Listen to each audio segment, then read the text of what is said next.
Ողջույն, ես Շուշանն եմ։ Այսօր մենք կխոսենք սոցիալական մի կարևոր խնդրի մասին, որի անունն է բուլինգ։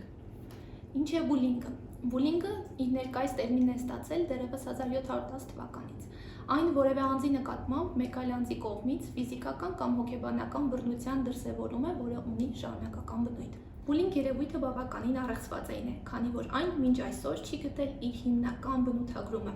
Մասնագետները ասում են, որ բուլինգը ունի տարբեր պատճառներ եւ ըստ այդ պատճառների դասակարգում են մի քանի տեսակների։ Իհարկե շատ դժվար է ներկայիս փոփոխվող աշխարհում որևէ ստատիկ բնութագիր տալ որևէ երևույթի, այն էլ բուլինգին, որը տեխնոլոգիաների աճին զուգընթաց շարունակում է ավելի ու ավելի անվերահսկելի դառնալ։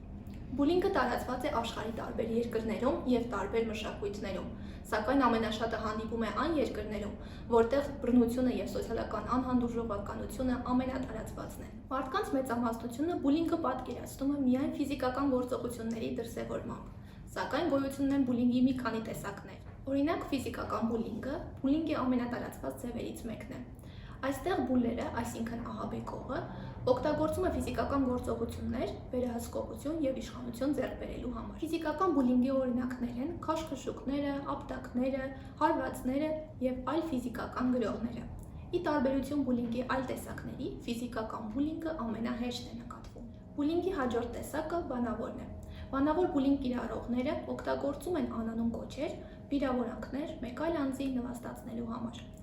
Բանավոր բուլինգը, ի տարբերություն բուլինգի այլ տեսակների, ավելի դժվար է բացահայտվում եւ այստեղ հիմնական թիրախ են հանդիսանում հատուկ կարիքներ ունեցող երեխաները։ Բուլինգի տարածված տեսակներից է կիբերբուլինգը, որը հիմնականում օգտագործվում է համացանցի միջոցով։ Այսինքն բուլերը օգտագործելով համացանցը կարող է սպառնալիքներ ներկայացնել զոհին նկարների, հաղորդագրությունների, պատկերների միջոցով։ Սեռական բուլինգը բուլինգի տեսակ է համարվում։ Այն բաղկացած է կրկնվող նվաստացուցիչ գործողություններից, որոնք սեռական նպատակ են հետապնդում։ Սեռական բուլինգի օրինակներ են համարվում սեռական վիրավորանքները, գրեհիկ ժեստերը, կոպիտ մեկնաբանությունները եւ իհարկե սեռական առաջարկները։ Բուլինգի այլ տեսակ կարող է համարվել կանխակալ բուլինգը, որը հիմնված է նախապաշարմունքների վրա։ Այսինքն բուլինգը կիրառվում է տարբեր ռասայի, կրոնի եւ այլ սեռական կողմնորոշում ունեցող մարդկանց նկատմամբ։ Իսկ ինչի համար են մարդիկ սկսում բուլինգ կիրառել։ Մասնագետների պնդմամբ կան որոշակի դրդապատճառներ, որոնք կամա թե ակամա մարդուն ստիպում են բուլեր դառնալ։ Օրինակ, մարդը կարող է իրեն անզոր զգալ իր սեփական կյանքում եւ փորձել գտնել այնպիսի մարդկանց, որոնք խոցելի են։ Հաճախ բուլինգը սկսվում է բուլինգից։ Մարդը կարող է բուլինգի ենթարկվել իր ծնողների, իր ընկերների կամ մեկ այլ անձանց կողմից եւ միանգամից գայթակղվել բուլինգ կիրառելու գաղափարով։ Զոհի հանդեպ նախանձը, հասկանալու կամ կարեկցանքի բացակայությունը, ուշադրության կենտրոնում հայտնվելու ձգտումը, ծնողների վատ փորձը կամ էլ վերջիններից բացարձակ անուշադրությունն ու վերահսկողության բացակայությունը եւս կարող են բուլեր դառնալու դրդապատճառներ դառնալ։ Իսկ ովքեր են ավելի շատ բուլինգի զոհ դառնում։ Մենք իրականացրել ենք հետազոտություն եւ պարզել ենք, որ դպրոցի շրջանում բուլինգի զոհ են հաճախ դառնում այն երեխաները, ովքեր ունեն ֆիզիկական որոշակի հատկություններ, որոնցով տարբերվում են մյուսներից։ Բավական է, որ զոհը լինի կարճահասակ կամ բարձրահասակ, գիրուկ կամ նիհար, կրի ակնոց, ունենա ոչ սովորական գույնի մազեր եւ արդեն բուլերը կարող է ուշադրություն դարձնել նրան, քանի որ այդ հատկանիշները բուլերի համար կարող է լինել տարբերվող եւ ոչ արտասովոր։ Բուլինգի զոհ կարող է հանդիսանալ տաղանդավոր Բուլինգի զոհ կարող է դառնալ նաև տաղանդավոր, ճանաչված,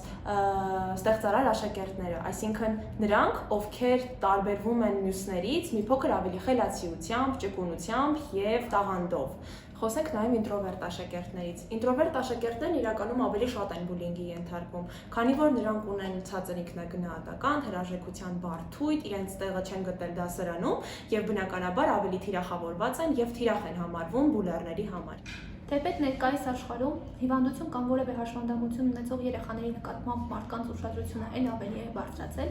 սակայն նրանց շրջանում եւս բուլինգի դեպքերը քիչ չեն։ Ամբողջ աշխարհում քիչ չեն նաեւ այն դեպքերը, երբ դեռահասները բուլինգի են ենթարկվել իրենց տարբերվող սեռական կողմնորոշման համար։ Բուլինգի այսպիսի դեպքերը հաճախ ամենադաժան դեպքերն են համարվում։ Ցանկացած աշակերտ կարող է բուլինգի ենթարկվել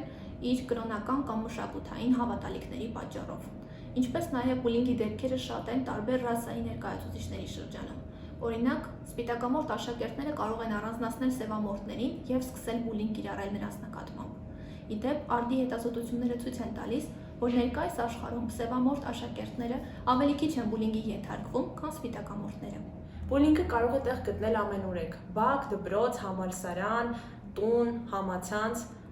Բոլոր դեպքերում բուլինգի զոհի մոտ առաջանում են ծանր հոգեկան ապրումներ, ինչպիսիք են դեպրեսիա, միայնակ, անօգնական, մերժված լինելու զգացումներ։ Բուլինգի զոհերը հիմնականում լինում են պարփակված, ոչ ոքի հետ չեն խոսում իրենց խնդիրների մասին։ Նրանց դարձնում է ավելի խոցելի, նրանք դառնում են անինքնավստահ իրենց իսկ եսի հանդեպ, եւ ինչն ամենասարսափելին է, նրանք ունենում են թերարժեքության բարդույթ, ինչն էլ դրանց դարձնում է ավելի խոցելի բուլերների կողմից։ Ամփոփելով տեսանյութի մեր հատվածը, պետք է նշենք, որ բուլինգի և բուլինգի կանխարգելման գործում մեծ է ծնողների և ուսուցիչների դերը։ Միայն նրանց ջանքերի, հետևողականության և ուշադրության շնորհիվ կարելի է հասնել ցանկալի արդյունքների։ Ծնողները պետք է մշտապես կապի մեջ լինեն դպրոցական անձնակազմի, ինչպես նաև ուսուցիչների հետ։ Նրանք պետք է ընտանիքում ստեղծեն ջերմ մթնոլորտ, որպեսզի երեխաները հասկանան, որ նրանք սիրված են, գնահատված են և ամեն խնդրի համար կարող են դիմել իրենց ծնողներին։ Ուսուցիչները իրենց հերթին պետք է մշտական կապի մեջ լինեն ոչ միայն իրենց աշակերտների, այլ նաև նրանց ծնողների հետ, որպեսզի կարողանան կանխել բուլինգը։ Հիշենք, որ բոլորս ունենք ապահով զգալու և հարգանքի արժանանալու իրավունք։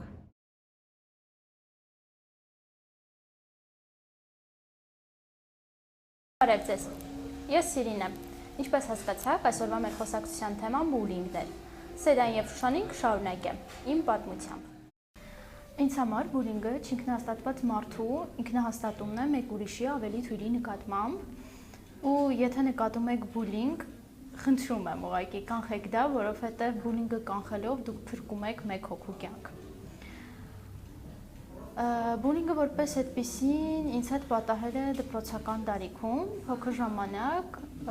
իմ դասային երեխաները անընդհատ ծաղրուծանակի էին բառեզբունի իմաստով ենթարկում իմ անունը, որի տրավման հետևանքներն իրականում երևաց մի քանի տարի հետո, երբ որ ես սկսեցի ատել իմ անունը ու ամեն օր իմ ծնողների հետ կռիվ էի անում, թե ինչի որոշեցին ինձ այդպես կոչել, ինչի նման հիմար անուն անցավ իրենց մտքով ու սկսեցի հենց այդ ժամանակվանից ինձ տարբեր անուններ տալ, ինքս ինձ ուղղակի տարբեր անուններ էի տալիս, բայց դպրոցն ավարտելուց հետո, երբ որ համալսարան ընդունվեցի, հասկացա, որ սա նոր հարթակ է, որտեղ որ ես կարող եմ լրիվ այլ մարդ ներկայանալ ու այստեղ հաստատ էլ ինձ չեն ծաղրի ու ծաղրի այդ բուլինգի վախից դրդված որոշեցի, որ այստեղ կներկայանամ ուրիշ անունով։ Այդպես էլ եղավ, ես սկսեցի բոլորին ասել իմ այն անունը, որ ուզում էի, որ ինձ դիմեն։ Ես շատ փակ երեխա եմ եղել ու ես նույնիսկ իմ տան անդամներից էի ամաչում, չգիտեմ ինչու, ու այդ բուլինգի երևույթը, որ ինձ հետ կատարում ես, ես երբևէ ոչ մեկի հետ այդ մասին չեմ կիսվել, բայց արդեն դեռահասության տարիքում, երբ որ ես սկսեցի ատել անունս ու այդ մասին ասալ ծնողներիս, մայրս շատ է նեղում, բայց չգիտեր ինչ աներ։ Դրա համար արդեն չափահասության տարիքում, երբ որ ես որոշեցի, որ պիտի փոխեմ անունս, մայրս ու քույրս ինձ ամեն դեպքում օգնեցին այդ հարցում ու իրենք մինչ օրս էլ ինձ դիմում են այնպես, ինչքան էլ որ ինձ համար դժվար είναι, ինչքան էլ որ իրենք սովոր չեն, որ ինձ պիտի այդպես դիմեն, իրենք ինձ դիմում են այնպես, ինչպես որ ես եմ ուզում, ես շատ շնորհակալ եմ դրա համար իրենց։ Youth World.net համայնքի ներկայացուցիչները իրականում շատ փնտրեցին մարդկանց, որոնք որ խոսեն բուլինգի մասին ու որոշված էր, որ միայն ես չէ, որ պիտի խոսեի, բայց ցավոք սրտի չգտանք մարդկանց, որոնք որ ուժ կունենային խոսելու բուլինգի մասին, բայց կուզենայի, որ թեկուզ անոնիմ մեկնաբանություններում շատերդ պատմեիք ձեր պատմություններն ու վստահեցնում եմ դրանով փոքր ինչ կհաղթահարեիք ձեր տրավման։ Եվ բուլինգի մասին խոսելիս չեմ կարող չհիշել մի պատմություն, որ հենց առաջին իսկ բուլինգ բառը լսելուց ինձ դա է հիշեցնում։ Մեր դասում կար մի աղջիկ, որն ինձնից բարձրահասակ էր, բայց իրեն չգիտես ինչի միշտ ձեռ էին առնում, որ ցածրահասակ է ու ես ամեն անգամ կռիվ էի անում, ասում եմ, բայց ինքն ինձնից բարձրահասակ է, ինչի եք իրեն ձեռ առնում։ Բայց ես ամեն անգամ հասկանում եմ, որ այն կոմպլեքսների արխիվը, որը որ նվիրեց իմ դասարան այդ աղջկան, այդպես էլ չհաղթահարվեց իր մոտ։ ու նույնը գուցե նաև իմ մոտ, բայց ես հույս ունեմ, որ մի օր կկարողանամ այդ արկղիկը բացել ու դրա միջից անել բոլոր այն վատ հիշողությունները, վատ երևույթները, որոնք որ ինձ հետ եղել են, ու դրա փոխարեն այնտեղ լցնել ավելի գունավորը, ու ինչու՞ չէ նաև ուրիշների կոմպլեքսների արկղիկում ունենալ իմ ներդրումը, հանելով այնտեղից վատն ու ներդնելով ավելի գունավորն ու լավը։ Հարցս ուզում եմ հղել բուլերներին։ Արդյոք, երբ որ դիմացին ինչ-որ մի բան եք ասում, մտածում եք, որ ձեր ասած բառը կարող է փոխել տվյալ մարդու ամբողջ կյանքը, ու իրականում որոշ դեպքերում, հա, կան մարդիկ, որոնք որ դրանին ուշադրություն չեն դարձնում, գուցե դրանից նույնիսկ ավելի են ուժեղանում, բայց կան մարդիկ, որոնք որ կոտրվում են։ Օրինակ, դեռահասության տարիքում իմ դասարանից մի տղա ասաց, որ ես տգեղ եմ, ու տարիներ շարունակ այդ միտքը, որ ես տգեղ եմ, իհարկե որ ժամանակ հետո պարզեց, որ ինքը կատակ էր արել, բայց իր ասածը իմ վրա հետք թողեց, ու տարիներ շարունակ ինձ այդ միտքն էր հուզում, թե ինչու եմ ես տգեղ, ու ես անընդհատ ինքս ինձ փնովում էի, ես անընդհատ ինձ դժգոհում էի, ես ինձ դուր չէի գալիս, որովհետև ինձ ինչ-որ մեկն ասել էր, որ ես տգեղ եմ։ Եվ վերջում ուզում եմ խնդրել բուլերներին. Դիմացինին վիրավորելուց առաջ հարցրեք ինքներդ ձեզ, թե ինչու եք դա անում, եւ եւս մեկ մեծ խնդրանք է բուլինգի ենթարկվողներին. անպայման խոսեք դրա մասին, բարձրաձայնեք, որովհետեւ դրանով փրկում եք ձեզ եւ դիմացինին։